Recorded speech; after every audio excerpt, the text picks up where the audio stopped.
tassa bhagavato arahato sama sambuddhassa. Namo tassa bhagavato arahato sama sambuddhassa. Namo tassa bhagavato arahato sama sambuddhassa. Pujaca pujaniyanang etang manggala mutamanti. Memberikan penghormatan kepada yang patut dihormat, itulah berkah utama. Bapak-bapak, ibu-ibu, dan saudara-saudara sedama yang berbahagia. Dalam kehidupan beragama, pada umumnya umat beragama akan melakukan penghormatan yang di dalam agama Buddha sering disebut sebagai puja bakti atau kebaktian. Bagi tiap-tiap agama tentu puja bakti atau kebaktian itu memiliki makna, arti, dan tujuan sendiri-sendiri. Demikian pula puja bakti di dalam agama Buddha mempunyai makna, mempunyai arti, dan mempunyai tujuan yang khas sesuai dengan apa yang Sang Buddha ajarkan. Bapak-bapak, ibu-ibu, dan saudara-saudara sekalian, di dalam ajaran agama Buddha, Sang Buddha menjelaskan bahwa terdapat 3 macam objek penghormatan yang harus kita junjung tinggi, yaitu Buddha, Dhamma, dan Sangha.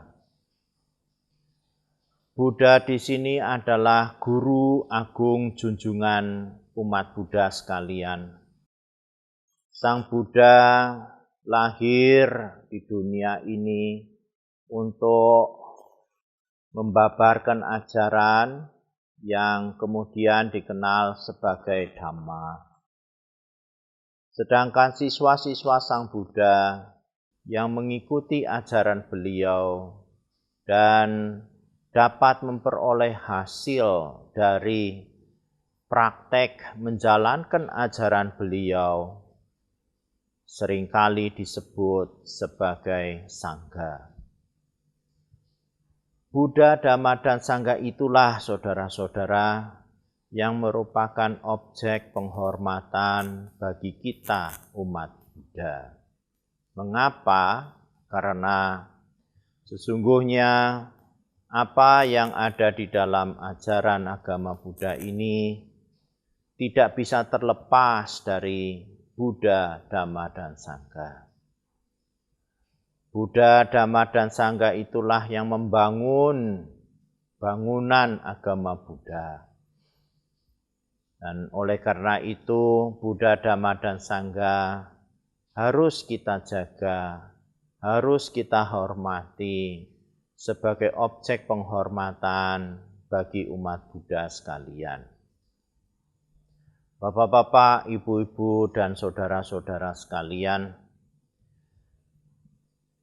menghormat kepada Buddha, Dhamma, dan Sangha memang bisa dilakukan dengan berbagai macam cara.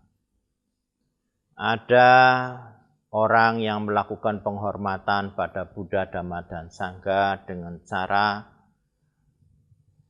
membacakan parita-parita atau syair-syair penghormatan kepada Buddha, Dhamma, dan Sangha. Ada juga umat Buddha yang melakukan penghormatan kepada Buddha, Dhamma, dan Sangha melalui perbuatannya.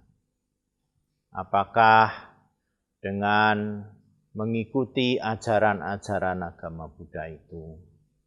Dan ada pula tentu orang yang memberikan penghormatan pada Buddha, Dhamma, dan Sangha melalui perenungan-perenungannya, pemikiran-pemikirannya yang betul-betul mengarah kepada Buddha, Dhamma, dan Sangha. Jadi sebenarnya di dalam puja bakti agama Buddha itu, di situ terdapat 3 macam penghormatan, yaitu penghormatan yang dilakukan dengan ucapan, penghormatan yang dilakukan dengan tingkah laku, dan penghormatan yang dilakukan dengan pikiran. Bapak-bapak, ibu-ibu, saudara-saudara sekalian, penghormatan dengan ucapan pada umumnya umat Buddha membacakan syair-syair yang disebut sebagai parita. Syair-syair itu diambil dari khotbah Sang Buddha yang kemudian disusun dan dijadikan sebagai sarana untuk melakukan puja bakti melalui ucapan. Sedangkan puja bakti yang melalui perbuatan, pada umumnya umat Buddha itu melakukan apa yang disebut sebagai anjali. Anjali adalah bersikap tangan memberikan penghormatan. Ada juga nanti yang melakukan namakara atau bersujud, ya, meletakkan 5 titik anggota tubuh kita di lantai, meletakkan dahi, kedua tangan dan kedua kaki pada lantai. Itulah sebenarnya bentuk-bentuk penghormatan yang dilakukan dengan perbuatan. Selain hal itu, tentu saja bagi umat Buddha yang melakukan puja bakti dengan membacakan parita itu pada umumnya duduk, bersila, diam, dalam maksud saya tenang. Nah, ini pun sebenarnya merupakan satu wujud penghormatan di dalam bentuk perbuatan. Kemudian penghormatan yang dilakukan dalam bentuk pikiran adalah pikiran kita arahkan kepada objek penghormatan kita, Sang Buddha, Dhamma, dan Sangha. Konsentrasi pada saat membacakan parita-parita, pikiran diusahakan tidak berpikir yang macam-macam, dan pikiran diarahkan kepada parita yang dibaca, kemudian juga tentu diarahkan kepada Sang Buddha, Dhamma, dan Sangha. Itulah sebenarnya apa yang kita lakukan pada saat kita memberikan penghormatan pada Buddha, Dhamma, dan Sangha.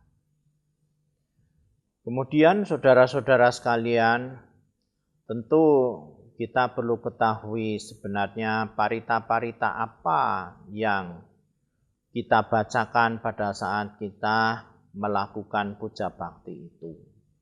Pada umumnya parita-parita yang kita bacakan adalah parita-parita yang telah disusun untuk keperluan agar supaya kita ini dapat meningkatkan kualitas keyakinan kita kepada Buddha, Dhamma, dan Sangha. Adapun parita yang dapat meningkatkan kualitas keyakinan kita sebagai contoh adalah pada saat kita membacakan Tisarana atau 3 perlindungan. Tisarana atau 3 perlindungan ini terdiri dari 3 macam syair yang masing-masing syair menyebutkan bahwa saya pergi berlindung kepada Buddha, saya pergi berlindung kepada Dhamma, saya pergi berlindung kepada Sangha. Kemudian untuk kedua kalinya dan kemudian yang terakhir untuk ketiga kalinya. Bapak-bapak, ibu-ibu, dan saudara-saudara sekalian, pada saat kita membacakan Buddhang Saranang Gacchami, yang artinya saya pergi berlindung kepada Buddha, Dhammang Saranang Gacchami, saya pergi berlindung kepada Dhamma, dan Sangghang Saranang Gacchami, saya pergi berlindung kepada Sangha. Sebenarnya di situ menunjukkan keyakinan kita untuk pergi berlindung kepada Buddha, Dhamma, dan Sangha. Buddha, Dhamma, Sangha disinilah sebagai objek perlindungan kita sebagai umat Buddha. Di situ perlindungan yang seperti apa yang ada di dalam syair 3 perlindungan itu? Sebenarnya yang dimaksud di situ adalah Buddha, Dhamma, dan Sangha itulah yang dapat menyebabkan kita bebas dari penderitaan. Tentu kita bisa bebas dari penderitaan apabila kita betul-betul berlindung kepada Buddha, Dhamma, dan Sangha. Kita betul-betul menggunakan Buddha, Dhamma, dan Sangha di dalam kehidupan kita sehari-hari, maka di situ akan menyebabkan kita bisa bebas dari penderitaan. Bapak-bapak, ibu-ibu, saudara-saudara sekalian, memang perlindungan di sini bukan berarti kita pasrah atau kita tergantung kepada Buddha, Dhamma, dan Sangha. Menyandarkan hidup kita pada Buddha, Dhamma, dan Sangha. Hal seperti itu tidak terdapat di dalam ajaran Sang Buddha, karena Sang Buddha mengatakan bahwa beliau hanya sebagai penunjuk jalan. Kita sendiri yang harus berusaha, berjuang untuk mendapatkan apa yang kita cita-citakan. Oleh karena itu sebenarnya perlindungan di dalam agama Buddha ini adalah perlindungan yang aktif, bukan pasif. Bukan berarti kita hanya pasrah menyerahkan diri, tetapi justru kita harus berusaha, harus berjuang. Usaha kita, perjuangan kita itulah yang harus didasari, yang harus ada di atas Buddha, Dhamma, dan Sangha. Dengan demikian, usaha dan perjuangan kita itu bukan usaha perjuangan yang sembarangan, tetapi usaha perjuangan yang jelas-jelas di situ menggunakan Buddha, Dhamma, dan Sangha dalam kehidupan kita sehari-hari. Dengan demikian, maka letak daripada keyakinannya itu adalah kita yakin bahwa usaha kita yang dilandasi, diwarnai, atau bisa dikatakan juga usaha kita yang bersumber dari Buddha, Dhamma, dan Sangha itu kita yakini akan dapat membebaskan hidup kita dari derita, dari masalah, dari problem, dari kesulitan-kesulitan. Perlu bapak-bapak, ibu-ibu, saudara-saudara sekalian ingat sekali lagi bahwa perlindungan di situ adalah perlindungan yang aktif, di mana kita harus berusaha, harus berjuang. Hanya saja usaha perjuangan kita itu tentu punya arah, tentu punya tujuan, tentu ada pegangan, ada pedomannya. Dan pedoman dari usaha perjuangan kita adalah Buddha, Dhamma, dan Sangha. Jadi saya tambahkan, perlindungan di sana bukan berarti kita meminta-minta, bukan berarti kita memohon-mohon, bukan berarti kita mengharap-harapkan sesuatu dari Sang Buddha, Dhamma, dan Sangha. Ya, sama sekali itu tidak benar sesuai Dhamma, tetapi justru kita harus berusaha, harus berupaya ya, agar supaya kita bisa bebas dari penderitaan. Saya bisa memberikan contoh ibarat kita mengalami satu penyakit. Kemudian tentu kita ingin supaya kita ini bisa sehat. Bagaimana supaya kita ini bisa sehat? Maka ya, kita harus berusaha. Berusaha berjuang untuk supaya sehat. Tapi berusaha berjuang ini kan harus ada pedomannya, harus ada pegangannya. Pegangannya tentu saja di dokter yang memberitahu kepada kita bahwa dengan meminum obat ini misalnya, atau dengan diet makanan ini misalnya, kita bisa sembuh.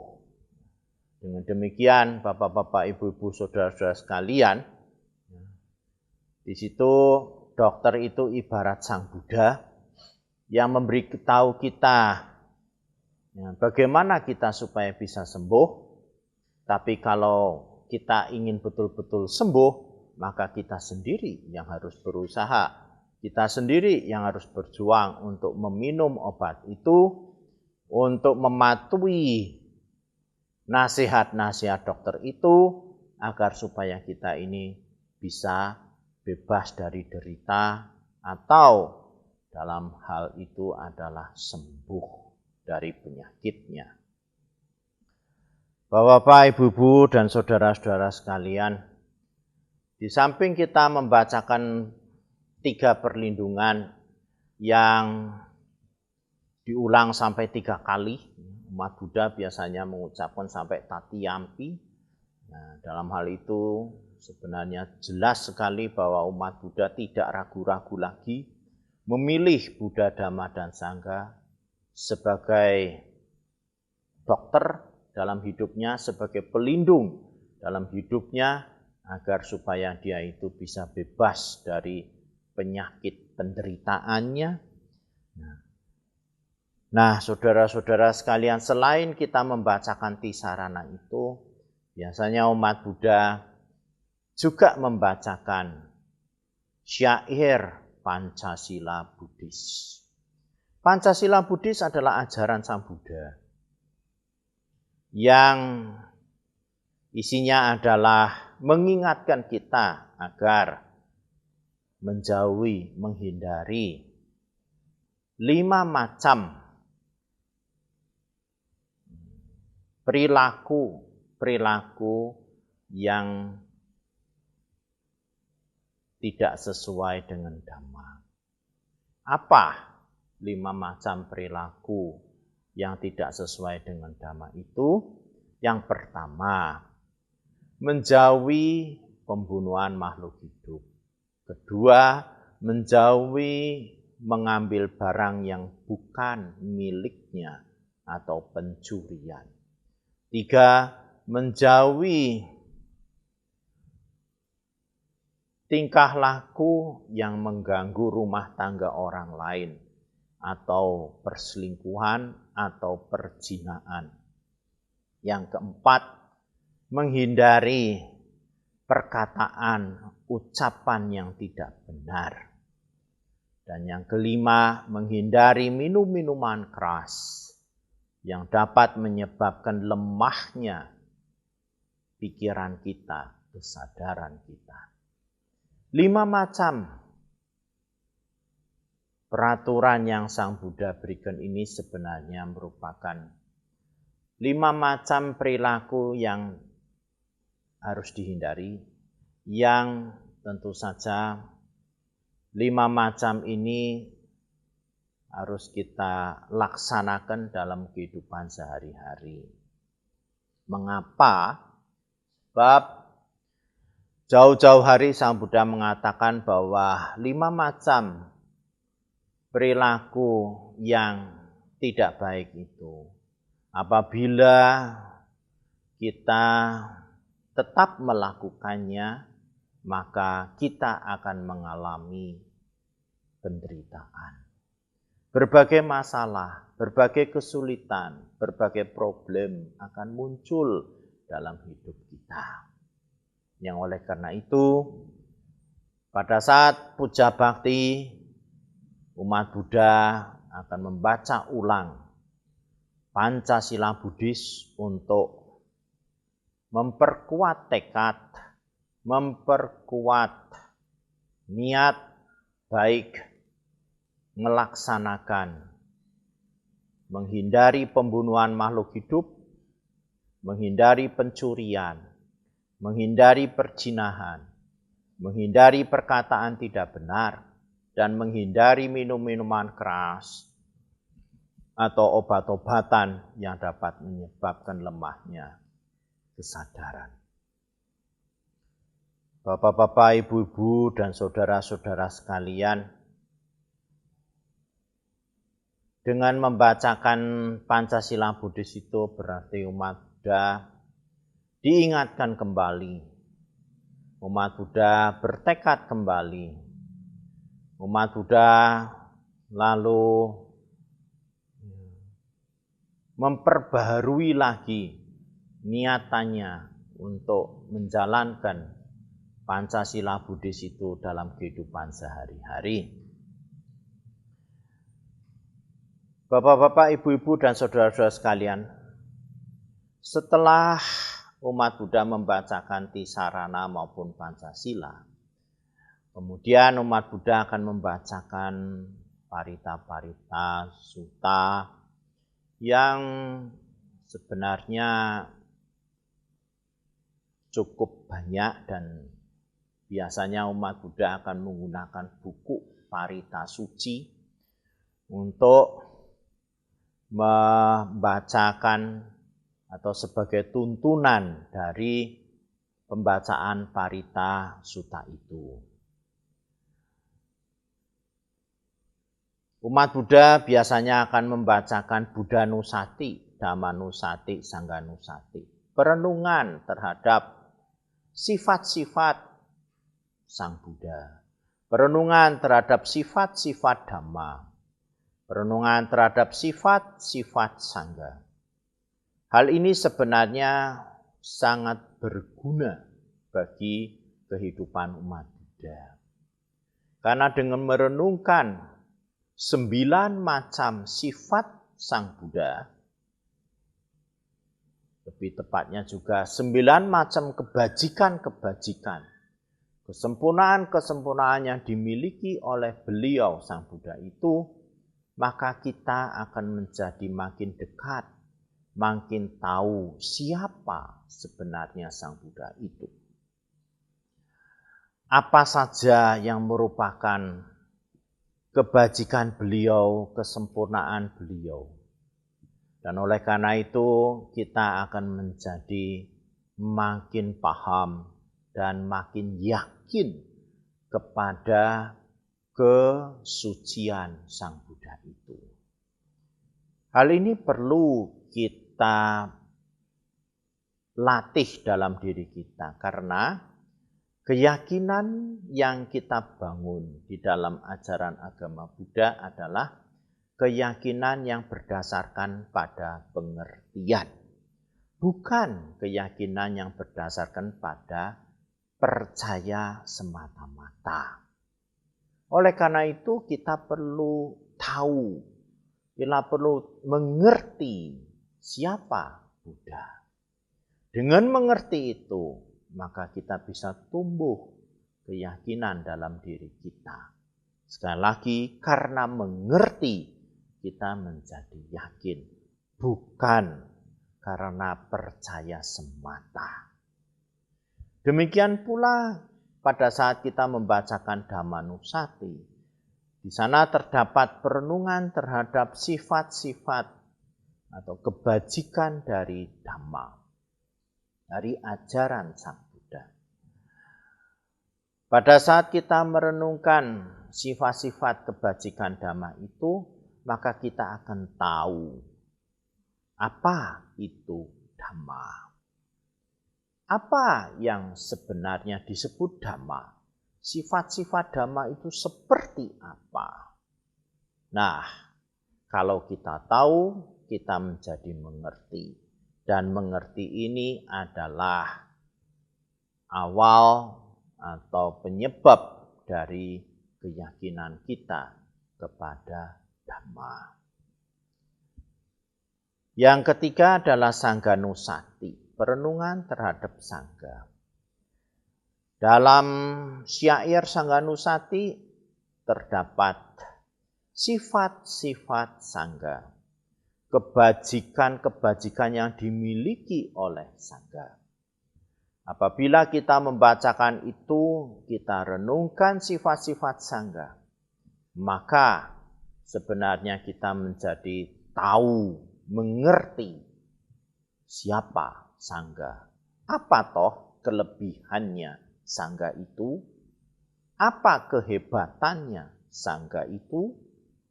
Di situ kita akan menjadi paham betul terhadap Sangga. Dan paham kita terhadap Sangga itulah yang menyebabkan kita mempunyai keyakinan kepada Sangga. Lagi-lagi keyakinan kita tumbuh dari pengertian, bukan kepercayaan semata. Bapak-bapak, ibu-ibu, dan saudara-saudara sekalian, setelah membacakan Buddhanusati, Dhammanusati, Sangganusati, maka umat Buddha biasanya akan membaca beberapa sutta. Sutta itu adalah urean-urean khotbah Sang Buddha, yang dulu pernah Sang Buddha babarkan sewaktu Sang Buddha masih hidup. Misalnya Karaniameta Sutta, Manggala Sutta, Ratana Sutta, dan lain-lain. Dengan membacakan sutta itu sebenarnya kita sama dengan mendengarkan kembali apa yang Sang Buddha khotbahkan. Dan oleh karena itu maka kita sebenarnya diajak untuk mengulang lagi. Apa toh khotbah Sang Buddha yang disebut Karaniameta Sutta, atau seringkali juga disebut Metta Sutta, sutta tentang pengembangan cinta kasih. Bapak-bapak, ibu-ibu, dan saudara-saudara sekalian, memang di dalam Karaniameta Sutta itu Sang Buddha memberikan nasihat yang dapat dipergunakan untuk mengembangkan cinta kasih di dalam batin kita.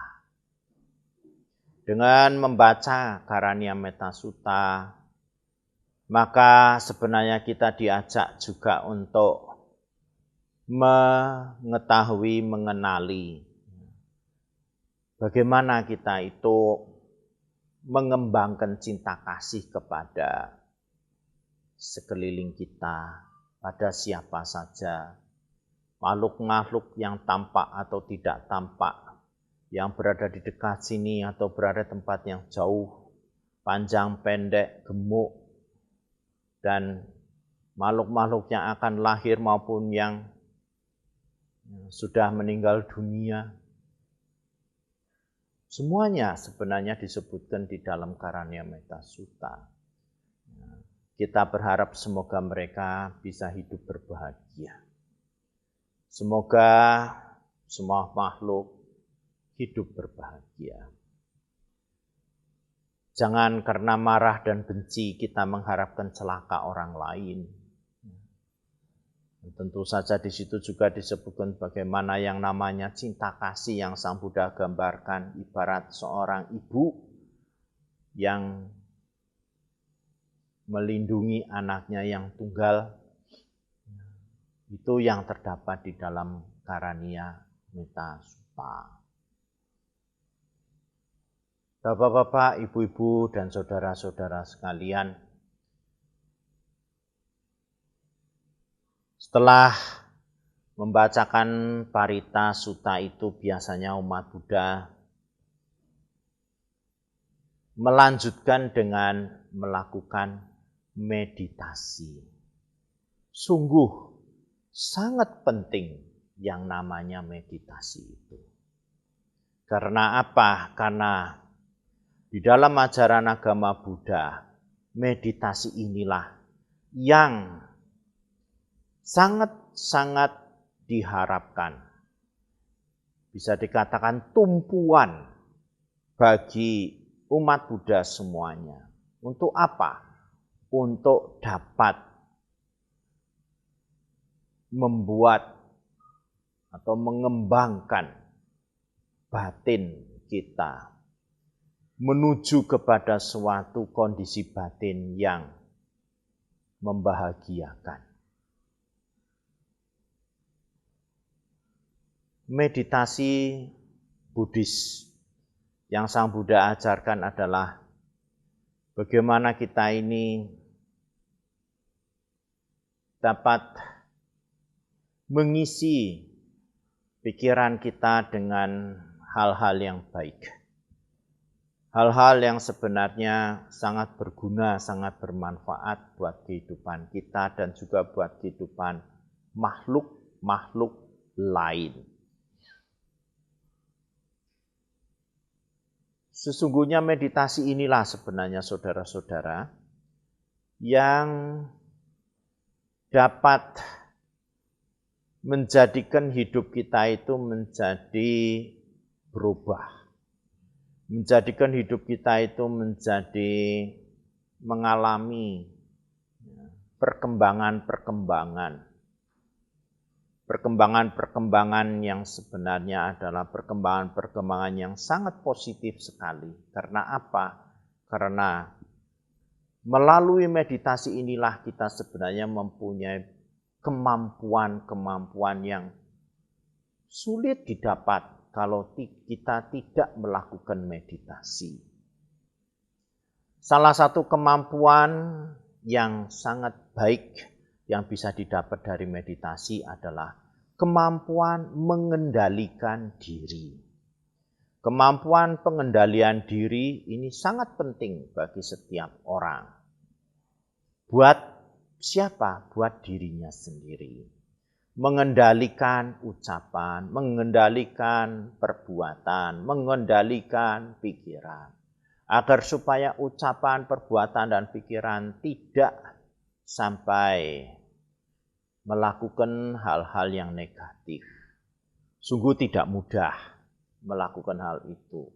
Perlu ada kemampuan, keterampilan untuk mengendalikan diri. Dan kemampuan keterampilan untuk mengendalikan ucapan kita. Kemampuan keterampilan untuk mengendalikan tingkah laku kita. Kemampuan keterampilan mengendalikan pikiran-pikiran kita. Tidak bisa diperoleh kalau tidak lewat meditasi. Meditasi inilah yang dapat menjadikan kita itu punya kekuatan untuk mengendalikan agar supaya kita tidak berucap yang negatif, kita tidak bertindak yang negatif, kita tidak berpikir yang negatif.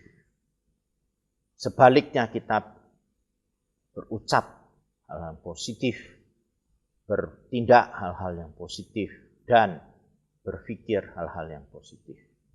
Ini salah satu kemampuan yang bisa didapat dari meditasi.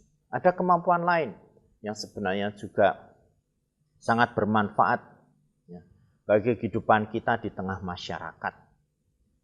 Kalau tadi kemampuan pengendalian diri itu lebih atau cenderung berguna bagi diri kita sendiri, nah kemampuan yang satu ini sebenarnya berguna buat kehidupan bersama kita di tengah masyarakat. Kemampuan apa, saudara-saudara?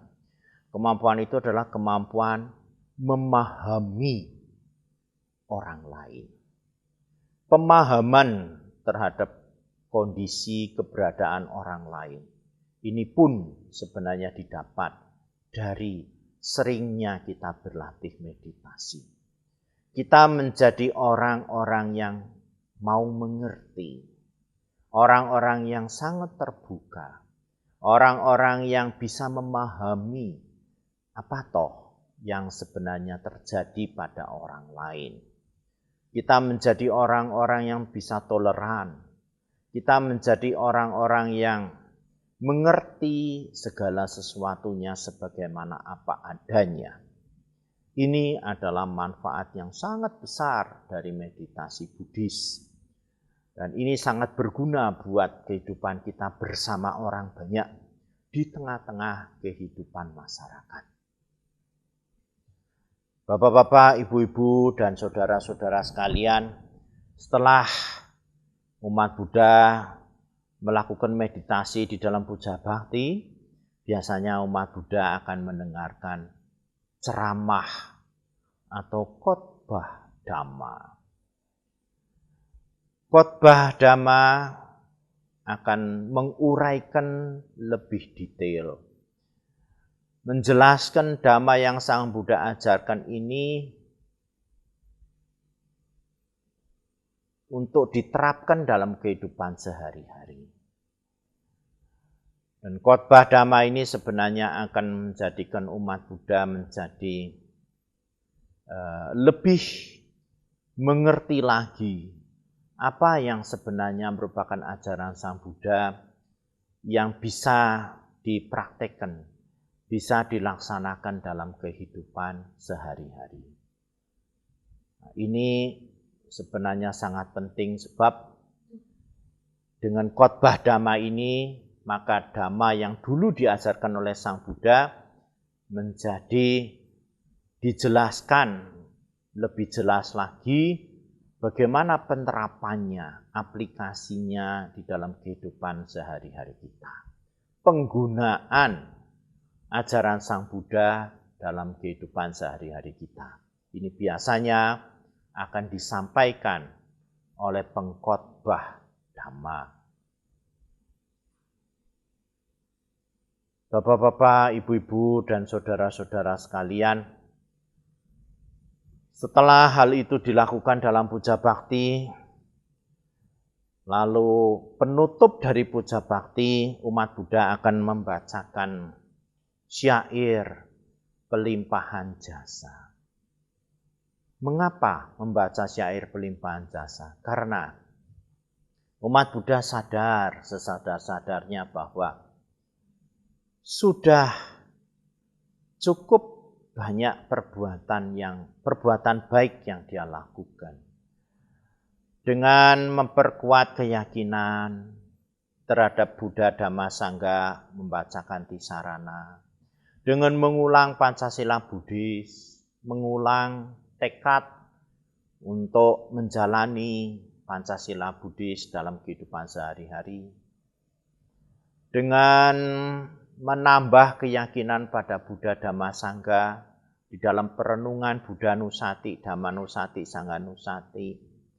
Bahkan dengan mengulang khotbah Sang Buddha, membacakan suta, dan kemudian mendengarkan uraian Dhamma, penjelasan Dhamma yang merupakan terapan-terapan Dhamma dalam kehidupan sehari-hari. Bahkan sebelumnya sudah melakukan meditasi juga. Ini semua sebenarnya adalah merupakan kebajikan-kebajikan. Kebajikan apa, saudara? Kebajikan di dalam 3 hal.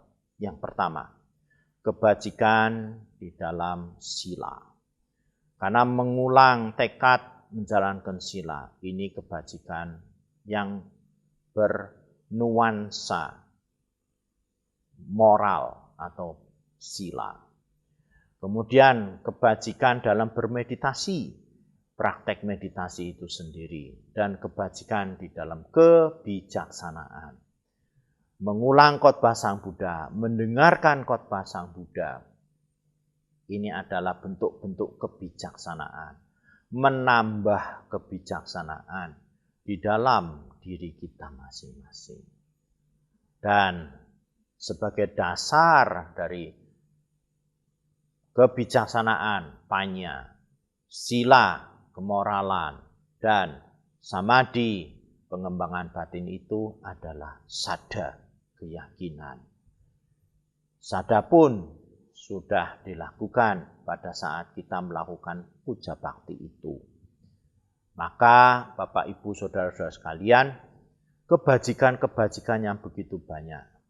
Kemudian sebagai penutup dari puja bakti kita akan melakukan pelimpahan jasa kebajikan yang sudah kita lakukan ini kepada makhluk-makhluk lain. Pada sekeliling kita, pada para leluhur kita yang sudah meninggal dunia, semoga mereka bisa turut berbahagia dengan kebajikan yang sudah kita lakukan ini. Karena kita yakin juga bahwa kebajikan yang kita lakukan ini adalah kebajikan-kebajikan yang membuahkan kebahagiaan. Dan kebahagiaan yang kita terima ini adalah kebahagiaan-kebahagiaan yang sebenarnya bisa juga kita berikan kepada makhluk-makhluk lain, sehingga di situ kita membagi kebahagiaan, membagi jasa baik kita kepada makhluk-makhluk lain, agar supaya mereka juga bisa turut berbahagia. Bapak-bapak, ibu-ibu, dan saudara-saudara sekalian, begitulah sebenarnya puja bakti yang dilakukan oleh umat Buddha. Dan saya sangat berharap puja bakti ini akan memberikan manfaat yang besar sekali bagi kehidupan kita. Karena betul-betul dengan puja bakti ini kita sebenarnya melakukan kebajikan-kebajikan. Pada hakikatnya saudara-saudara, pada prinsipnya makna dari puja bakti agama Buddha ini sebenarnya adalah melakukan kebajikan-kebajikan, menambah kebajikan-kebajikan, memperkuat keyakinan kita, sada kita, memperkuat tekad kita di dalam pengembangan kebijaksanaan, pengembangan kesusilaan, dan pengembangan batin kita. Panya, sila, samadhi, itulah jalan, itulah obat yang Sang Buddha berikan kepada kita agar kita bisa bebas dari penyakit yang dalam hal ini adalah derita kehidupan. Bapak-bapak, ibu-ibu, dan saudara-saudara sekalian, oleh karena itu, dengan melakukan puja bakti yang benar, maka sebenarnya kita juga akan memperoleh hasil yang benar pula. Oleh karena itu juga saya berharap semoga puja bakti yang dilakukan, yang kita lakukan, baik puja bakti yang dilakukan di wihara-wihara, cetia-cetia, ataupun di tempat-tempat lain di mana kita bisa melakukan puja bakti, maka puja bakti itu semoga bisa mendatangkan berkah buat kita. Berkah puja bakti tidak lain adalah berkurangnya penderitaan, bahkan bebasnya penderitaan dalam hidup kita masing-masing.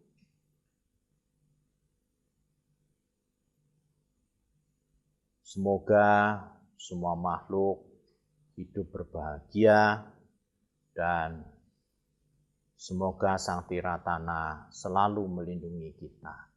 Sekian, Terima kasih.